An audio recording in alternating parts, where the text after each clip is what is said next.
ಸ್ನೇಹಿತರೆ, ಇಂಡಿಯನ್ ಏರ್ಫೋರ್ಸಲ್ಲಿ ಖಾಲಿ ಇರ್ತಕ್ಕಂಥ ಗ್ರೌಂಡ್ ಡ್ಯೂಟಿ ಅಂದರೆ GD ಹುದ್ದೆಗಳಲ್ಲಿ ಬರ್ತಕ್ಕಂಥ ಟೆಕ್ನಿಕಲ್ ಮತ್ತು ನಾನ್ ಟೆಕ್ನಿಕಲ್ ಹುದ್ದೆಗಳ ನೇಮಕಾತಿ ಬಗ್ಗೆ ಇವತ್ತಿನ ಈ ಒಂದು ವಿಡಿಯೋದಲ್ಲಿ ಪ್ರತಿಯೊಂದನ್ನು ಕೂಡ ವಿವರವಾಗಿ ನೋಡೋಣ. ಅದೇ ರೀತಿ ಒಂದು ವಿಡಿಯೋನ ಯಾರಾದರೂ ಹೊಸದಾಗಿ ನೋಡ್ತಾ ಇದ್ರೆ ಸಬ್ಸ್ಕ್ರೈಬ್ ಮಾಡ್ಕೊಳ್ಳಿ.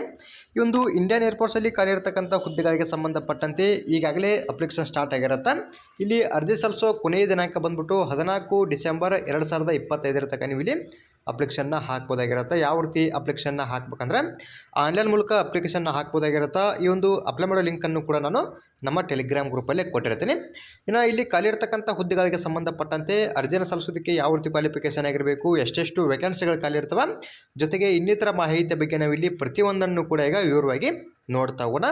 ಇಲ್ಲಿ ಕೆಳಗಡೆ ಅವರು ಒಂದು ಎಂಟ್ರಿ ಅಥವಾ ಒಂದು ಬ್ರಾಂಚ್ ವೈಸು ಎಷ್ಟೆಷ್ಟು ವೇಕೆನ್ಸಿಗಳು ಖಾಲಿ ಇರ್ತವೆ ಅದರ ಬಗ್ಗೆ ಮಾಹಿತಿಯನ್ನು ಕೊಟ್ಟಿರ್ತಾರೆ. ಅದರ ಬಗ್ಗೆ ನಾವು ಇಲ್ಲಿ ಮಾಹಿತಿಯನ್ನು ನೋಡ್ತಾ ಹೋದ್ರೆ ಇಲ್ಲಿ ಕೆಳಗಡೆ AFCAT ಎಂಟ್ರಿ ಅಂತ ಕೊಟ್ಟಿರ್ತಾರೆ, ಮತ್ತು ಸಪ್ರೇಟಾಗಿ ಬ್ರಾಂಚ್ಗಳನ್ನ ಕೊಟ್ಟಿರ್ತಾರೆ. ಇಲ್ಲಿ ಫ್ಲೈಯಿಂಗ್ ಬ್ರಾಂಚಲ್ಲಿ ನೋಡಿದ್ವಿ ನೀವು, ಫ್ಲೈಯಿಂಗ್ ಬ್ರಾಂಚಲ್ಲಿ ಟೋಟಲ್ ಆಗಿ 34 ಹುದ್ದೆಗಳನ್ನು ಕೊಟ್ಟಿರ್ತಾರೆ ಪುರುಷರಿಗೆ.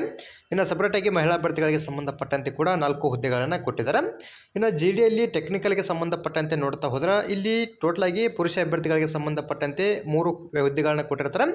ಇಲ್ಲಿ ಕೂಡ 9 ಹುದ್ದೆಗಳನ್ನು ಕೊಟ್ಟಿರ್ತಾರೆ. ಇದು ಒಂದು ಕೋಡ್ ಆಗಿರುತ್ತೆ. ಒಂದು ಕೋಡ್ ಬಗ್ಗೆ ನಿಮಗೆ ಮಾಹಿತಿಯನ್ನು ತಿಳಿಸ್ಕೊಡ್ತೀನಿ. ಅದು ಕ್ವಾಲಿಫಿಕೇಷನ್ನ ಮೇಲೆ ಆ ಒಂದು ವೇಕೆನ್ಸಿಗಳ ಬಗ್ಗೆ ಮಾಹಿತಿಯನ್ನು ಕೊಟ್ಟಿರ್ತಾರೆ. ಇನ್ನು ಇಲ್ಲೂ ಕೂಡ ಮಹಿಳಾ ಅಭ್ಯರ್ಥಿಗಳಿಗೆ ಸಂಬಂಧಪಟ್ಟಂತೆ AE L ಅಲ್ಲಿ 3 ಹುದ್ದೆಗಳನ್ನ ಕೊಟ್ಟಿರ್ತಾರೆ. AE M ಅಲ್ಲಿ 3 ಹುದ್ದೆಗಳನ್ನ ಕೊಟ್ಟಿದ್ದಾರೆ. ಇನ್ನು ಟೋಟಲಾಗಿ ನೋಡಿ ನೀವು ಸಪ್ರೇಟಾಗಿ AE L ಅಲ್ಲಿ ಇಲ್ಲಿ ಕೂಡ 100 ಹುದ್ದೆಗಳನ್ನು ಕೊಟ್ಟಿದ್ದಾರೆ ಪುರುಷರಿಗೆ ಸಂಬಂಧಪಟ್ಟಂತೆ. ಇನ್ನು ಇಲ್ಲಿ 38 ಹುದ್ದೆಗಳನ್ನು ಕೊಟ್ಟಿರ್ತಾರೆ. ಇನ್ನು ಇದಾದಮೇಲೆ ಮಹಿಳಾ ಅಭ್ಯರ್ಥಿಗಳಿಗೆ ಸಂಬಂಧಪಟ್ಟಂತೆ ಇದು SSCಯಲ್ಲಿ ಬರುತ್ತೆ, ಇದು ನಾರ್ಮಲ್ ಆಗಿರುತ್ತೆ. ಇಲ್ಲಿ AE L ಅಲ್ಲಿ ಮಹಿಳಾ ಅಭ್ಯರ್ಥಿಗಳಿಗೆ ಸಂಬಂಧಪಟ್ಟಂತೆ 23 ಹುದ್ದೆಗಳನ್ನು ಕೊಟ್ಟಿದ್ದಾರೆ. ಇನ್ನು ಇಲ್ಲಿ ಕೂಡ AE M ಅಲ್ಲಿ 9 ಹುದ್ದೆಗಳನ್ನು ಕೊಟ್ಟಿರ್ತಾರೆ. ನಂತರ GD ನಾನ್ ಟೆಕ್ನಿಕಲಲ್ಲಿ ನೋಡ್ತಾ ಹೋದ್ರೆ ಇಲ್ಲಿ ಕೂಡ ಸಪ್ರೇಟಾಗಿ ಕೊಟ್ಟಿರ್ತಾರೆ. ವೆಪನ್ ಸಿಸ್ಟಮಲ್ಲಿ ಈ ಒಂದು ಬ್ರಾಂಚಲ್ಲಿ ಟೋಟಲಾಗಿ 21 ಹುದ್ದೆಗಳನ್ನ ಕೊಟ್ಟಿರ್ತಾರೆ. ಇನ್ನು ಅಡ್ಮಿನಲ್ಲಿ ಟೋಟಲಾಗಿ 48, LGS ಅಲ್ಲಿ 9 ಹುದ್ದೆಗಳನ್ನ ಕೊಟ್ಟಿರ್ತಾರೆ. ನಂತರ X ಅಲ್ಲಿ 8 ಹುದ್ದೆಗಳನ್ನ ಕೊಟ್ಟಿದ್ದಾರೆ. ಇನ್ನು ADN ಅಲ್ಲಿ 2, ಇನ್ನು METಯಲ್ಲಿ 1 ಹುದ್ದೆಯನ್ನು ಕೊಟ್ಟಿದ್ದಾರೆ. ಇದು ಪುರುಷರಿಗೆ ಸಂಬಂಧಪಟ್ಟಂತೆ ಆಯಿತು.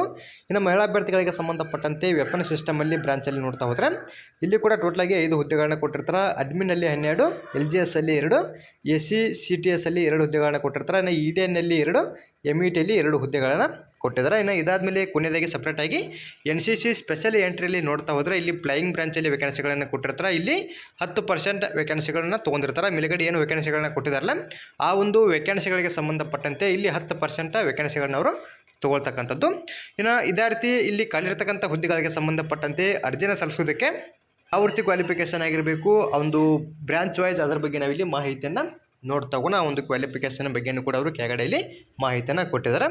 ಇಲ್ಲಿ ವಯೋಮಿತಿ ಬಂದ್ಬಿಟ್ಟು ಕನಿಷ್ಠವಾಗಿ ಕರೆಕ್ಟಾಗಿ ಚೆಕ್ ಮಾಡ್ಕೊಳ್ಳಿ. ಫ್ಲೈಯಿಂಗ್ ಬ್ರಾಂಚಲ್ಲಿ ನೋಡ್ತಾ ಹೋಗೋಣ. ಈ ಫ್ಲೈಯಿಂಗ್ ಬ್ರಾಂಚ್ ಮತ್ತು ಇಲ್ಲಿ NCC ಸ್ಪೆಷಲ್ ಎಂಟ್ರಿ ಸಂಬಂಧಪಟ್ಟಂತೆ ನೋಡ್ತಾ ಹೋದ್ರೆ ಕನಿಷ್ಠವಾಗಿ 20 ವರ್ಷ ಬೇಕಾಗತ್ತೆ.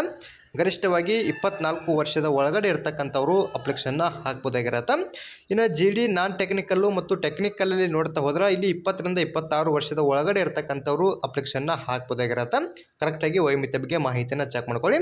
ಇನ್ನು ಇದಾದಮೇಲೆ ಕ್ವಾಲಿಫಿಕೇಷನ್ನ ಬಗ್ಗೆ ಮಾಹಿತಿನ ನೋಡ್ತಾ ಹೋದ್ರೆ ಇಲ್ಲಿ ನೋಡಿ ನೀವು ಫ್ಲೈಯಿಂಗ್ ಬ್ರಾಂಚಲ್ಲಿ ಕೊಟ್ಟಿದ್ದಾರೆ. ಮೊದಲೇದಾಗಿ ಫ್ಲೈಯಿಂಗ್ ಬ್ರಾಂಚಲ್ಲಿ ಅರ್ಜಿನ ಸಲ್ಲಿಸೋದಕ್ಕೆ ಯಾವ ರೀತಿ ಕ್ವಾಲಿಫಿಕೇಷನ್ ಆಗಿರ್ಬೇಕಂದ್ರೆ ನಿಮ್ಮದಲ್ಲಿ PUC ಪಾಸ್ ಆಗಿರಬೇಕಾಗತ್ತೆ. PUCಯಲ್ಲಿ ನಿಮ್ಮದು ಕನಿಷ್ಠವಾಗಿ 50% ಒಂದಿಗೆ ಪಾಸ್ ಆಗಿರಬೇಕು. ಮತ್ತು ನೋಡಿ ಮ್ಯಾಥಮೆಟಿಕ್ಸಲ್ಲಿ ಫಿಸಿಕ್ಸಲ್ಲಿ ನಿಮ್ಮದು 50% ತೊಗೊಂಡು ಯಾರೆಲ್ಲ ಪಾಸ್ ಆಗಿರ್ತೀರಿ PUCಯಲ್ಲಿ ನೀವು ಇಲ್ಲಿ ಅಪ್ಲಿಕೇಶನ್ನ ಹಾಕ್ಬೋದು. ಇದು ಮೊದಲೇದಾಗಿ. ಇನ್ನು ಈ ಒಂದು PUC ಕಂಪ್ಲೀಟ್ ಆದಮೇಲೆ ನಿಮ್ಮದಿಲ್ಲಿ ಡಿಗ್ರಿನೂ ಕೂಡ ಆಗಿರಬೇಕಾಗತ್ತೆ. ನೋಡಿ ನೀವು ಗ್ರ್ಯಾಜುಯೇಷನ್ ಆಗಿರಬೇಕಾಗತ್ತೆ. 3 ವರ್ಷಗಳ ಕಾಲ ಡಿಗ್ರಿಯಲ್ಲಿ ನಿಮ್ಮದು ಒಂದು ಕೋರ್ಸನ್ನು 60% ಒಂದಿಗೆ ಯಾರೆಲ್ಲ ಪಾಸ್ ಆಗಿರ್ತೀರಿ ನೀವು ಮಾತ್ರ ಇಲ್ಲಿ ಅಪ್ಲಿಕೇಶನ್ ಹಾಕೋದಕ್ಕೆ ಎಲಿಜಿಬಲ್ ಆಗಿರ್ತೀರಿ, ನಿಮ್ಮದು ಗ್ರ್ಯಾಜುಯೇಟ್ ಆಗಿದ್ರೆ. ಇನ್ನು ನಿಮ್ಮದೇನಾದರೂ BA ಅಥವಾ BTech ಆಗಿದ್ದರೂ ಕೂಡ ಅಪ್ಲಿಕೇಶನ್ನ ಹಾಕ್ಬೋದು. 4 ವರ್ಷ ಕೋರ್ಸನ್ನು ಮಾಡಿದರೆ ಅದರಲ್ಲೂ ಕೂಡ ನಿಮ್ಮದು ಕನಿಷ್ಠವಾಗಿ 60% ಆಗಿದ್ದರೆ ಸಾಕು, ನೀವು ಕೂಡ ಅಪ್ಲಿಕೇಶನ್ ಹಾಕೋದಕ್ಕೆ ಎಲಿಜಿಬಲ್ ಆಗಿರ್ತೀರಿ.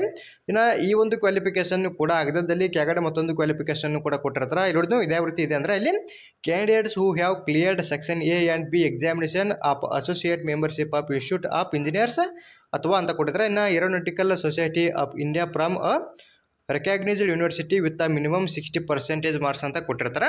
ಅಂದರೆ ಇಲ್ಲಿ ಮೇಲ್ಗಡೆ ಕೊಟ್ಟಿರ್ತಕ್ಕಂಥ 2 ಕ್ವಾಲಿಫಿಕೇಷನ್ ಆಗಿದ್ದರೂ ಕೂಡ ನೀವು ಇಲ್ಲಿ ಅಪ್ಲಿಕೇಶನ್ನ ಹಾಕ್ಬೋದು ಅಂತವರು ಮಾಹಿತಿಯನ್ನು ಕೊಟ್ಟಿರ್ತಾರೆ. ಒಟ್ಟಿನಲ್ಲಿ ಇಲ್ಲಿ ಖಾಲಿ ಇರತಕ್ಕಂಥ ಹುದ್ದೆಗಳಿಗೆ ಸಂಬಂಧಪಟ್ಟಂತೆ ನಿಮ್ಮದು ಮೊದಲೇದಾಗಿ PUC ಆಗಿರಬೇಕು. PUC ಮ್ಯಾಥಮೆಟಿಕ್ಸು ಫಿಸಿಕ್ಸನ್ನು ತೊಗೊಂಡು 50% ಒಂದಿಗೆ ಪಾಸ್ ಆಗಿರಬೇಕಾಗುತ್ತೆ ಈ ಒಂದು ಸಬ್ಜೆಕ್ಟ್ಗಳಲ್ಲಿ ಆಗಿದ್ದು, ಮತ್ತು ಡಿಗ್ರಿಯಲ್ಲಿ ನಿಮ್ಮದು ಕನಿಷ್ಠವಾಗಿ 60% ಯಾರ್ದಲ್ಲಿ ಆಗಿರುತ್ತೆ ನೀವು ಇಲ್ಲಿ ಫ್ಲೈಯಿಂಗ್ ಬ್ರಾಂಚಲ್ಲಿ ಅಪ್ಲಿಕೇಶನ್ನ ಹಾಕ್ಬೋದು. ಇನ್ನು GD ಟೆಕ್ನಿಕಲ್ ಬ್ರಾಂಚಲ್ಲಿ ನೋಡ್ತಾ ಹೋದ್ರೆ ಇಲ್ಲಿ ಏರೋನಾಟಿಕಲ್ ಇಂಜಿನಿಯರಿಂಗ್ ಎಲೆಕ್ಟ್ರಾನಿಕ್ಸ್ AEL ಅಂತ ಕೊಟ್ಟಿದ್ದಾರಲ್ಲ, ಈ ಒಂದು ಹುದ್ದೆಗಳಿಗೆ ಸಂಬಂಧಪಟ್ಟಂತೆ ಅರ್ಜಿನ ಸಲ್ಲಿಸೋದಕ್ಕೆ ಯಾವ ರೀತಿ ಕ್ವಾಲಿಫಿಕೇಷನ್ ಆಗಿರ್ಬೇಕಂದ್ರೆ ಇಲ್ಲೂ ಕೂಡ ಸೇಮ್ ಅದೇ ರೀತಿಯಾಗಿ ನಿಮ್ಮದು PUC ಪಾಸ್ ಆಗಿರಬೇಕಾಗತ್ತೆ. ಫಿಸಿಕ್ಸು ಮತ್ತು ಮ್ಯಾಥಮೆಟಿಕ್ಸಲ್ಲಿ ನಿಮ್ಮದು 50% ಒಂದಿಗೆ ಪಾಸ್ ಆಗಿರಬೇಕಾಗತ್ತೆ. ಆಗಿರ್ತಕ್ಕಂಥವ್ರು ಇಲ್ಲಿ ಕೆಳಗಡೆ ಕೊಟ್ಟಿರ್ತಕ್ಕಂಥ ಅಂದರೆ ಯಾವುದಾದ್ರೂ ಒಂದು ವಿಭಾಗದಲ್ಲಿ ನಿಮ್ಮದು ಡಿಗ್ರಿನೂ ಕೂಡ ಆಗಿರಬೇಕಾಗತ್ತೆ.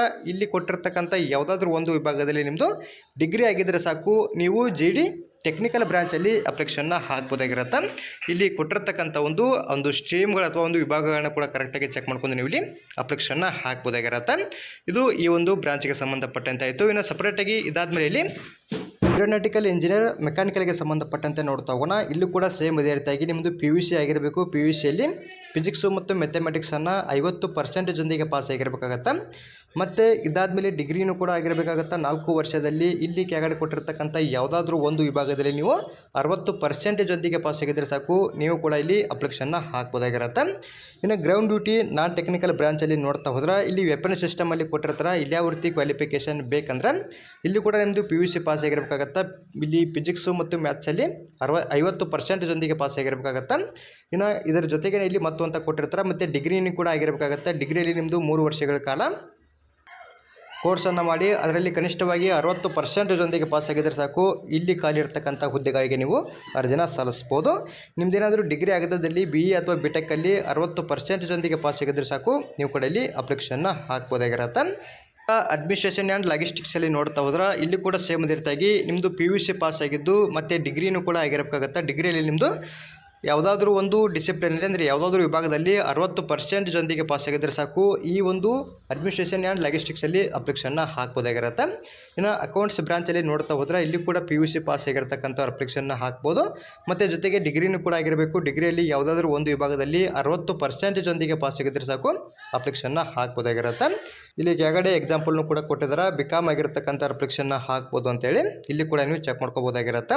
CA ಅಥವಾ CMA ಅಥವಾ CS ಅದೇ ರೀತಿ CFA ಆಗಿರ್ತಕ್ಕಂಥವ್ರು ಕೂಡ ಅಪ್ಲಿಕೇಶನ್ನ ಹಾಕ್ಬೋದು. ಇನ್ನು BSCಯಲ್ಲಿ ಸ್ಪೆಷಲೈಸೇಷನ್ ಇನ್ ಫೈನಾನ್ಸನ್ನು ಮಾಡಿರ್ತಕ್ಕಂಥವ್ರು ಕೂಡ ಅಪ್ಲಿಕೇಶನ್ನ ಹಾಕ್ಬೋದು ಅಂತವರು ಮಾಹಿತಿಯನ್ನು ಕೊಟ್ಟಿದ್ದಾರೆ. ಇನ್ನು ಎಜುಕೇಷನಲ್ಲಿ ನೋಡ್ತಾ ಹೋದ್ರೆ ಇಲ್ಲಿ ಕೂಡ PUC ಪಾಸ್ ಆಗಿರ್ತಕ್ಕಂಥವ್ರು ಅಪ್ಲಿಕೇಶನ್ನ ಹಾಕ್ಬೋದು. ಮತ್ತು ಪೋಸ್ಟ್ ಗ್ರಾಡ್ಯುಯೇಟಲ್ಲಿ ನಿಮ್ಮದು 50% ಒಂದಿಗೆ ಪಾಸ್ ಆಗಿರ್ತಕ್ಕಂಥವ್ರು ಅಪ್ಲಿಕೇಶನ್ನ ಹಾಕ್ಬೋದಾಗಿರುತ್ತೆ.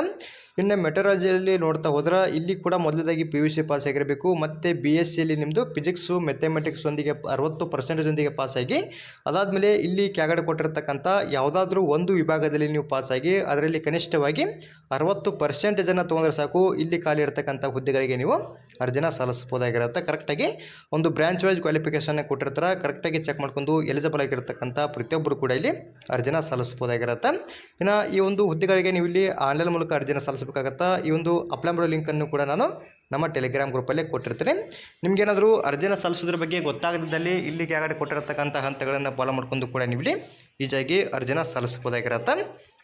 ಇವಾಗ ಎಕ್ಸಾಮಿನೇಷನ್ ಫೀ ಬಗ್ಗೆ ನೋಡ್ತಾ ಹೋದ್ರೆ ಇಲ್ಲಿ AFCAT ಎಂಟ್ರಿಯಲ್ಲಿ ಮಾತ್ರ ಪೇ ಇರುತ್ತಾ. ಇಲ್ಲಿ ಪ್ರತಿಯೊಬ್ಬ ಅಭ್ಯರ್ಥಿಗಳಿಗೆ ಸಂಬಂಧಪಟ್ಟಂತೆ 550 ರೂಪಾಯಿ ಪೇ ಇರುತ್ತಾ. ಈ ಒಂದು ಫೀಯನ್ನು ನೀವು ಇಲ್ಲಿ ಆನ್ಲೈನ್ ಮೂಲಕ ಅರ್ಜಿನ ಸಲ್ಲಿಸುವಾಗಲೇ ಪೇ ಮಾಡಬೇಕಾಗತ್ತೆ. ಇನ್ನು ಯಾವ ರೀತಿ ಆಯ್ಕೆಯನ್ನು ಮಾಡ್ಕೋತಾರೆ ಅದರ ಬಗ್ಗೆ ನಾವಿಲ್ಲಿ ಮಾಹಿತಿನ ನೋಡ್ತಾ ಹೋಗೋಣ. ಇಲ್ಲಿ ಮೊದಲದಾಗಿ ಎಕ್ಸಾಮ್ ಇರುತ್ತೆ. ಒಂದು ಎಕ್ಸಾಮ್ಗೆ ಸಂಬಂಧಪಟ್ಟಂಥ ಮಾಹಿತಿಯನ್ನು ಕೂಡ ಇಲ್ಲಿ ಕೊಟ್ಟಿರ್ತಾರೆ. ಇಲ್ಲೊಂದು ಎಕ್ಸಾಮ್ ಶೆಡ್ಯೂಲ್ನು ಕೂಡ ಕೊಟ್ಟಿರ್ತಾರೆ. 31 ಜನವರಿ 2026 ಒಂದು ಪರೀಕ್ಷೆಯನ್ನು ಕೂಡ ಇದೆ ಅಂತ ಅವರು ಡೇಟನ್ನು ಕೊಟ್ಟಿದ್ದಾರೆ. ಇನ್ನು ಒಂದು ಎಕ್ಸಾಮ್ಗೆ ಬರ್ತಕ್ಕಂಥ ಅಂದರೆ ಶಿಫ್ಟ್ ವೈಸ್ ಇಲ್ಲಿ ಟೈಮಿಂಗನ್ನು ಕೂಡ ಕೊಟ್ಟಿರ್ತಾರೆ. ಒಂದು ಟೈಮಿಂಗ್ ಬಗ್ಗೆನೂ ಕೂಡ ನೀವು ಇಲ್ಲಿ ಚೆಕ್ ಮಾಡ್ಕೋಬೋದಾಗಿರುತ್ತೆ. ಇನ್ನು ಪರೀಕ್ಷೆ ಯಾವ ರೀತಿ ಇರುತ್ತೆ ಅಂತ ನಾವು ಇಲ್ಲಿ ನೋಡ್ತಾ ಹೋದ್ರೆ ಕೆಳಗಡೆ ಇಲ್ಲಿ ಸಬ್ಜೆಕ್ಟ್ಗಳನ್ನ ಕೊಟ್ಟಿರ್ತಾರೆ. ಇಲ್ಲಿ ಟೋಟಲಾಗಿ 100 ಕ್ವಶನ್ಸ್ಗೆ ಪರೀಕ್ಷೆ ಇರುತ್ತೆ. 300 ಮಾರ್ಕ್ಸಿಗೆ ನೀವು ಇಲ್ಲಿ ಎಕ್ಸಾಮನ್ನು ಬರೀಬೇಕಾಗತ್ತೆ. ಈ ಒಂದು ಪರೀಕ್ಷೆಯನ್ನು ಬರೆಯೋದಕ್ಕೆ ನಿಮಗೆ 2 ಗಂಟೆ ಕಾಲಾವಕಾಶವನ್ನು ಕೊಟ್ಟಿರ್ತಾರೆ. ಇನ್ನು ಇದಾದಮೇಲೆ ಇಲ್ಲಿ ಕೆಳಗಡೆ ನೆಗೆಟಿವ್ ಮಾರ್ಕ್ಸ್ ಬಗ್ಗೆನೂ ಕೂಡ ಕೊಟ್ಟಿರ್ತಾರೆ. ಜೊತೆಗೆ ಒಂದು ಎಷ್ಟು ಪ್ರಶ್ನೆಗೆ ಎಷ್ಟು ಮಾರ್ಕ್ಸ್ ಇರುತ್ತೆ ಅಂತ ಕೊಟ್ಟಿರ್ತಾರೆ. ಅಂದರೆ ಒಂದು ಪ್ರಶ್ನೆಗೆ ನಿಮಗೆ ಇಲ್ಲಿ 3 ಮಾರ್ಕ್ಸ್ ಸಿಗುತ್ತೆ. ಇಲ್ಲಿ ನೆಗೆಟಿವ್ ಮಾರ್ಕ್ಸ್ನು ಕೂಡ ಕೊಟ್ಟಿರ್ತಾರೆ. 1 mark will be deducted for every incorrect answer ಅಂತ ಕೊಟ್ಟಿರ್ತಾರೆ. ಅಂದರೆ ನಿಮ್ಮದು ಒಂದು ತಪ್ಪಾದಲ್ಲಿ ಒಂದು ಸರಿಯಾಗಿರ್ತಕ್ಕಂಥ ಮಾರ್ಕ್ಸನ್ನು ಕೂಡ ಅವರು ಕಟ್ ಮಾಡ್ತಕ್ಕಂಥದ್ದು. ಎಕ್ಸಾಮ್ಗೆ ಸಂಬಂಧಪಟ್ಟಂತೆ ಕರೆಕ್ಟಾಗಿ ಚೆಕ್ ಮಾಡ್ಕೊಂಡು ಎಕ್ಸಾಮ್ಗೂ ಕೂಡ ನೀವು ಇಲ್ಲಿ ಪ್ರಿಪೇರ್ ಆಗ್ಬೋದಾಗಿರುತ್ತೆ. ಇನ್ನು ಪ್ರಾಕ್ಟೀಸ್ ಟೆಸ್ಟ್ನೂ ಕೂಡ ನೀವು ಇಲ್ಲಿ ಈ ಒಂದು ವೆಬ್ಸೈಟಲ್ಲಿ ಚೆಕ್ ಮಾಡಬಹುದು ಅಂತ ಕೂಡ ಅವರು ಮಾಹಿತಿಯನ್ನು ಕೊಟ್ಟಿದ್ದಾರೆ.